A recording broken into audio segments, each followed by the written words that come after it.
नमस्कार, मी अर्चना. आज आपण वालाच्या शेंगाची भाजी बनवणार आहोत. एक पाव वालाच्या शेंगा घेतल्या आहेत. हे नीट कशा करायच्या आहेत ते पाहूया. अशा प्रकारे त्याच्या शिरा काढून टाकायच्या आहेत. जेवढ्या शिरा निघतील तेवढ्या काढून टाकायच्या आहेत.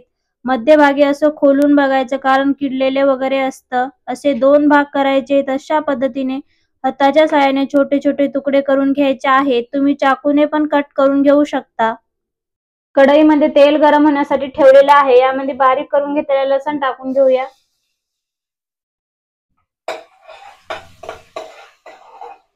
चमचा जिरे, अर्धा चमचा हळद, अर्धा चमचा गरम मसाला,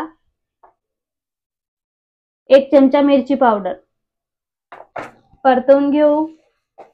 सर्व मसाले व्यवस्थित परतून झालेत. यामध्ये वालाच्या शेंगा टाकून घेऊया. मी नीट करायच्या अगोदर सुद्धा 1 ते 2 पाण्याने धुवून घेतले होते आणि नीट केल्यानंतर सुद्धा मी स्वच्छ धुवून घेतलेले आहेत. हे यामध्ये टाकून घेऊ.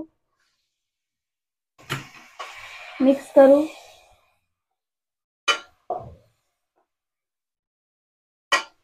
अर्धी वाटी तिळाचा कूट घेतलेला आहे. मी हे तीळ अगोदर भाजून त्याचा कूट करून घेतलेला आहे. तिळाच्या कुटाऐवजी तुम्ही शेंगदाण्याचा कूट पण यामध्ये टाकू शकता.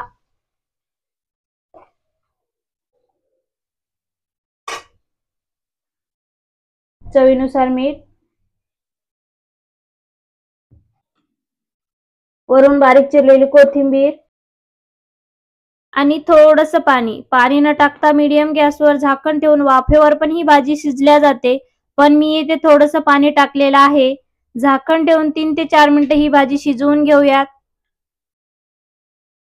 3 ते 4 मिनिटं मीडियम गॅसवर मी ही भाजी शिजवून घेतलेली आहे. वालाच्या शेंगाची भाजी बनवून तयार आहे. तुम्ही ही भाजी पोळी सोबत, भाकरी सोबत, कशासोबतही खाऊ शकता. खूप छान लागते. व्हिडिओ आवडल्यास व्हिडिओला लाईक, शेअर आणि चॅनलला सबस्क्राईब नक्की करा. भेटूया अशाच एखाद्या नवीन रेसिपी बरोबर. Bye bye.